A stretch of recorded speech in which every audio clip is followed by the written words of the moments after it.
नमस्कार साथीहरू, धनको रहस्य च्यानलमा स्वागत गर्दछु। आज म तपाईलाई एउटा यस्तो कुरा बताउन जाँदैछु जसले तपाईको पुरै जीवन परिवर्तन गर्न सक्छ।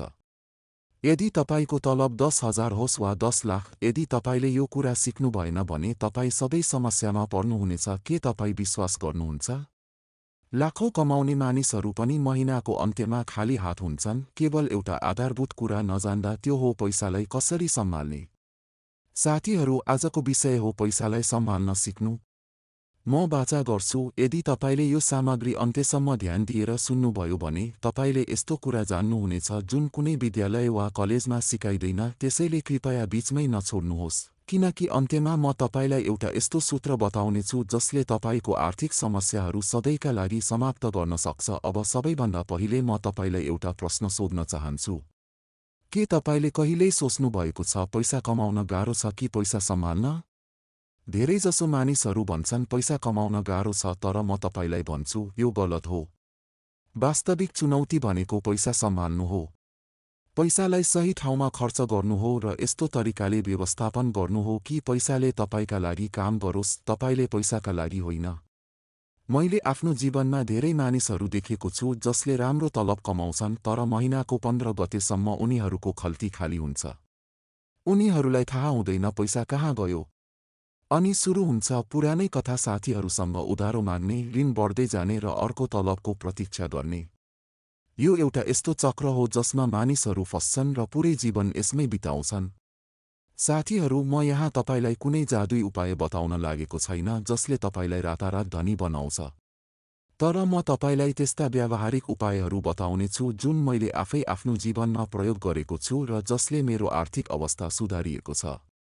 सबैभन्दा पहिलो र सबैभन्दा महत्त्वपूर्ण कुरा, पैसा केवल कमाउनका लागि होइन, बचत गर्न, बढाउन र सही ठाउँमा प्रयोग गर्नका लागि हो। जब तपाई आफ्नो पहिलो तलब पाउनुहुन्छ, तपाई अत्यन्त खुसी हुनुहुन्छ र सोच्नुहुन्छ अब जे चाह्यो त्यो किन्न सक्छु। अनि सुरु हुन्छ किनमेल, नयाँ लुगा, नयाँ मोबाइल, बाहिर खाना, साथीहरूलाई भोज। र थाहा नै हुँदैन पैसा कहिले सकियो। यही सबैभन्दा ठूलो गल्ती हुन्छ। तपाई बिर्सनुहुन्छ कि पैसा अहिले छ, सधैँ रहने छैन। यदि भोलि कुनै आपतकाल आयो भने? यदि बिरामी परियो भने? यदि जागिर गुम्यो भने? त्यसैले पैसालाई सम्हाल्न सिक्नु अत्यन्त आवश्यक छ। अब म तपाईलाई एउटा सरल तर शक्तिशाली नियम बताउँछु, 50-30-20 नियम। तलब आयो भने 50 आवश्यकतामा खर्च गर्नुहोस्, 30 चाहनामा खर्च गर्नुहोस्, 20 बचत वा लगानी गर्नुहोस्। आवश्यकता भनेको बिना बाँच्न नसकिने कुरा, घर भाडा, खाना, बिजुली, यातायात। चाहना भनेको बाँच्न सकिने तर जीवन सजिलो बनाउने कुरा, घुमघाम, मनोरञ्जन, किनमेल। अधिकांश मानिसहरूले यही गल्ती गर्छन्। उनीहरूले चाहनालाई आवश्यक ठान्छन्। नयाँ मोबाइल चाहिन्छ भन्छन् जबकि पुरानो राम्रै चलिरहेको हुन्छ। हरेक हप्ता महँगो ठाउँमा खान जानुपर्छ भन्ने सोच हुन्छ। यही कुराले आर्थिक कमजोरी ल्याउँछ। अब बचतको कुरा गरौँ। हरेक महिना केही न केही बचत गर्नै पर्छ। सानो रकम भए पनि, किनकि सानो बचत नै ठूलो बन्छ। सबैभन्दा महत्त्वपूर्ण कुरा, पहिले बचत पछि खर्च।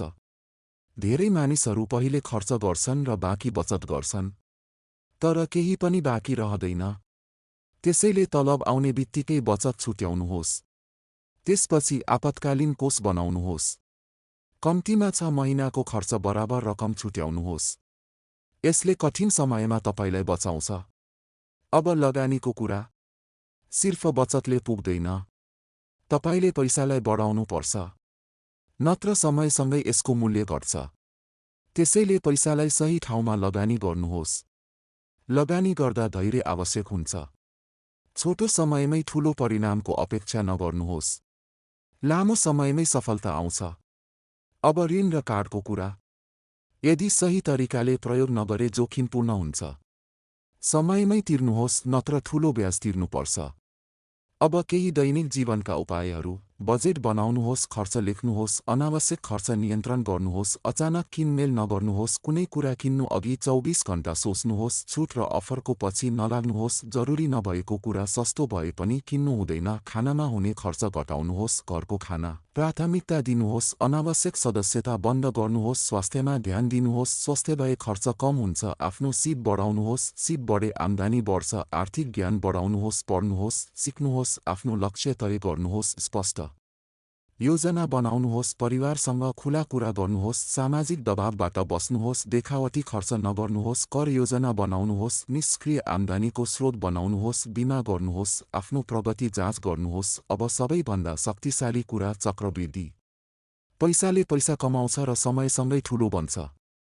जति छिटो सुरु गर्नुहुन्छ त्यति राम्रो। सामान्य गल्तीहरू: पहिले खर्च गर्ने भावनामा किनमेल गर्ने, अरूसँग तुलना गर्ने, ढिलाइ गर्ने, एकै ठाउँमा लगानी गर्ने। अन्तिम कुरा, पैसा व्यवस्थापन कठिन होइन। यो अनुशासन र धैर्यको कुरा हो।